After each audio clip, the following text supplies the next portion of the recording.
तुंगभद्रा नदी के किनारे पर एक आत्मदेव नाम के ब्राह्मण रहते थे। सुन लो, पंडित जी थे। पंडित जी बड़े मलूक थे, लेकिन पंडितानी महाराज बड़ी ऊंचे मिजाज की हती। लोगन में चंता ही कौनी मारते, चले तो कौनी मारते। पंडितानी तो बड़ी करंट में। पंडितानी जितने चले बितते ही रास्ता बंद। अरे हट जाओ ना, वो चाची आ रही है धुंधली, हटो हटो चाची आई, हटो हटो धुंधली चाची आ रही। सो रास्ता खाली कर दे। गांव का पूरे क्षेत्र में चाची धुंधली को इतनो बोल बालक लड़का घर में घुस जाए। घर की अम्मा बोले लला का वो अम्मा धुंधली आई है। इतनी खतरनाक पंडितानी, पंडित जी के पीठ पे दो चार मोहरी न बजा दे तो भाई चैन भी नहीं पड़े। मोहरी जानो, कपड़ा कोटे भाई थपाई। ये तो बाकी कार्य साधारण सी बात, धुंधली के कार्य को बहुत बड़ी बात थोड़ी। अब पंडित जी तो इतने परेशान, जब पंडितानी थे सोचे कि जागते तो बढ़िया हम ब्याह ना हो तो ज्यादा ठीक रहते। हमने की तो बाजना तो दूल्हा सो उला, पंडित जी हाल ही दूल्हा बन गए।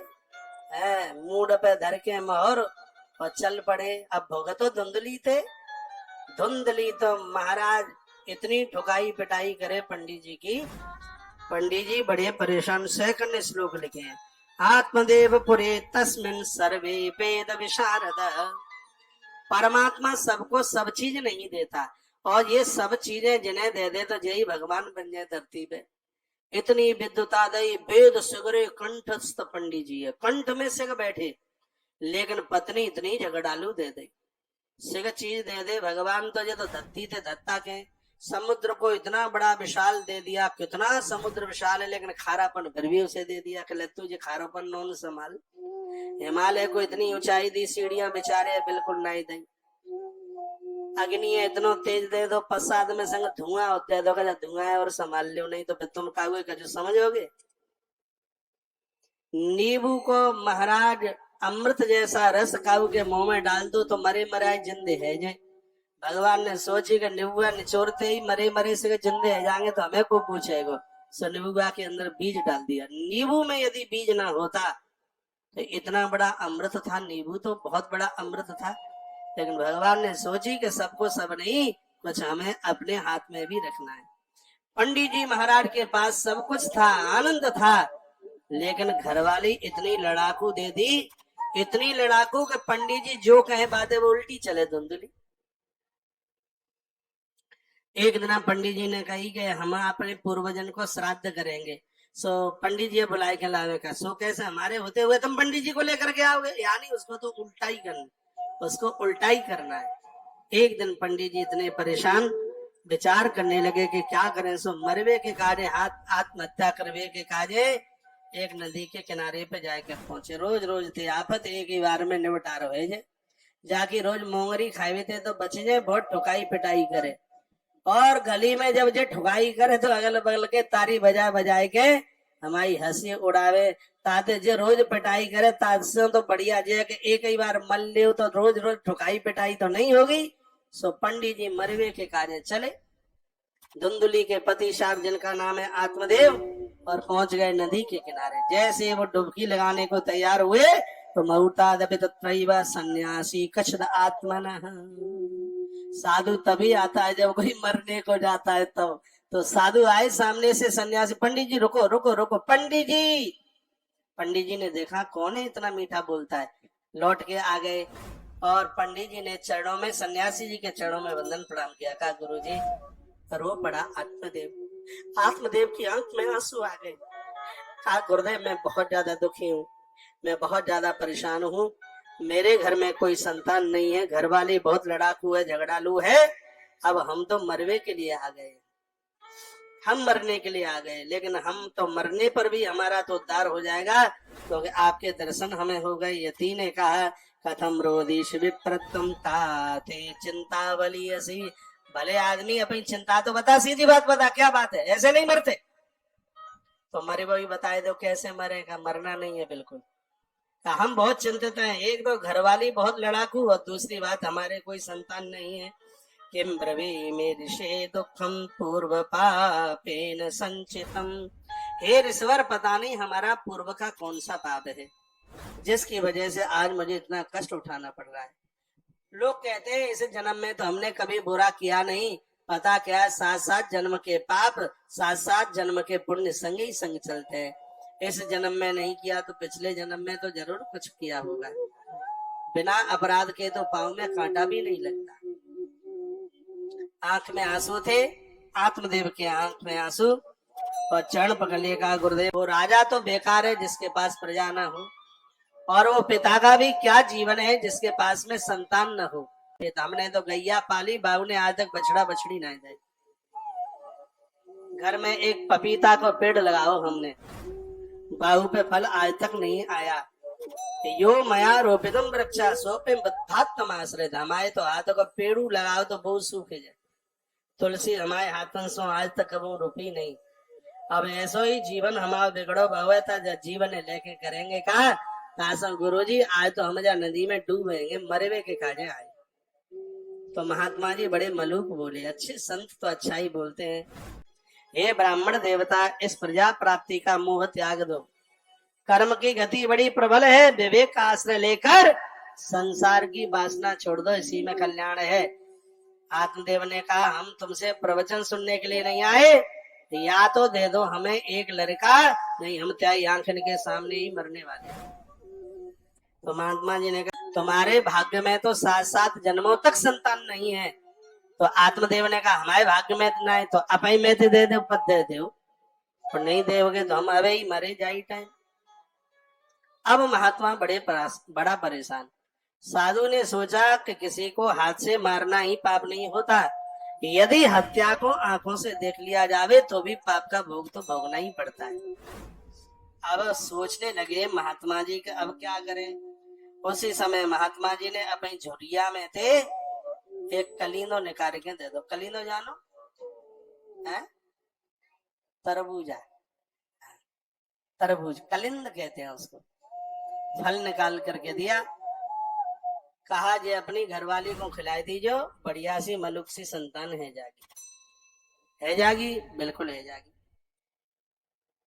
ब्राह्मण देवता नाचत नाचत नाचत नाचत घर पहुंचे। घरवाली को कहा सुन धुंधुली। धुंधुली ने चिमटा उठाओ, आएगो, हम तो समझ रहे थे कि पधारेगो होगा। सुन सुन सुन सुन, एक संत से मुलाकात हुई और उन्होंने ये प्रसाद दिया है। ये कहा है कि घरवाली को खिला देना, 9-10 महीने बाद सुंदर सी संतान का जन्म हो जाएगा। और ये कह करके वो तो गौशाला में चले गए पंडित जी। आत्मदेव बिन पे एक गैया और थी, बड़ी सेवा करते थे गाय की। तो अब इसने हाथ में वो लिया, वो कलींदा फल, सोचने लगी लालने पालने तो कम प्रसूताय आंश बरतते, बच्चे को लालन करने में तो बहुत आफत उठानी पड़े। छतिया को दूध पिलाना पड़े, भाई दूध पिलाएंगे तो हम कमजोर रह जाएंगे, कमजोर रह जाएंगे, नौकरानी रखनी पड़ेगी, तो भाई रुपया पैसा देने पड़ेंगे, तो ये आफत काय को करी जाए। फिर सोचने लगी कि यदि हमने ये फल खाए लो तो शरीर इतना हट्टो कट्टो है जागो, मोटो है जागो, हम पे चलो जागो ना, बैठो जागो ना, और जा गाँव में आग लग गई तो हल्के हल्के लोग तो सिगरे भाग जाएंगे, हम पे भागो नहीं जागो तो हमारी तो गोविंदा नमो नमः जाई गांव में है जागी। तासो ये फल हमें नहीं खाना। सोच ही रही थी कदा भगनी तस्या तदगरम स्वच्छ आगता।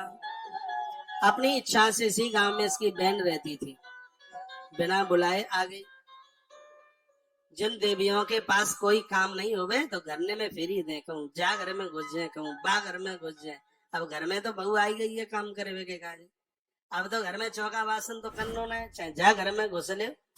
पूरी दिन लगी रहते, चल आ जाए थे हम अपनों तो चौपट करे आए होते और करेंगे।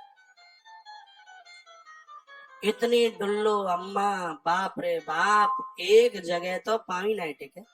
कहूँ जा घर में घुस जाए, कहूँ बा घर में, अब तो बहू तो आई गई है काम करवे, सासू को सर्टिफिकेट मिल गो, अब थोड़े ही अब रुकना, अब रुकना, अब कहाँ रुकेंगे।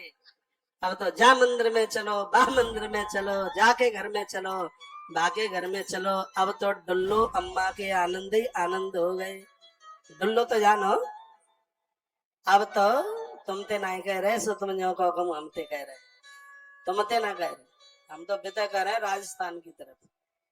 बोलो बांके हरि लाल की, जय हो हनुमान जी महाराज की। जय हो।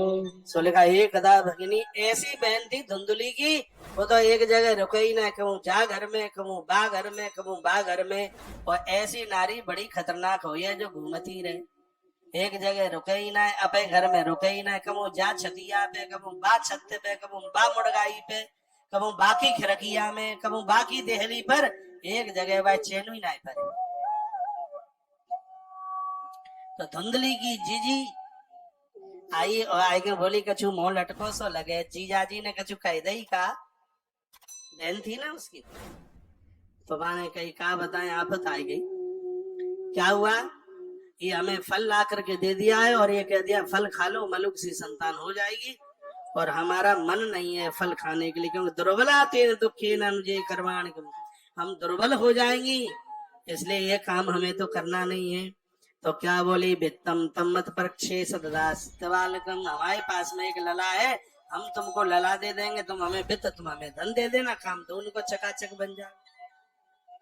धुंधली खुश है जे बढ़िया है, पेट में लड़का नहीं रखनो पर और लड़का है जे बात बड़ी मलूक है, राजी है गई और दुनिया भर को पैसे निकाल के दे दो।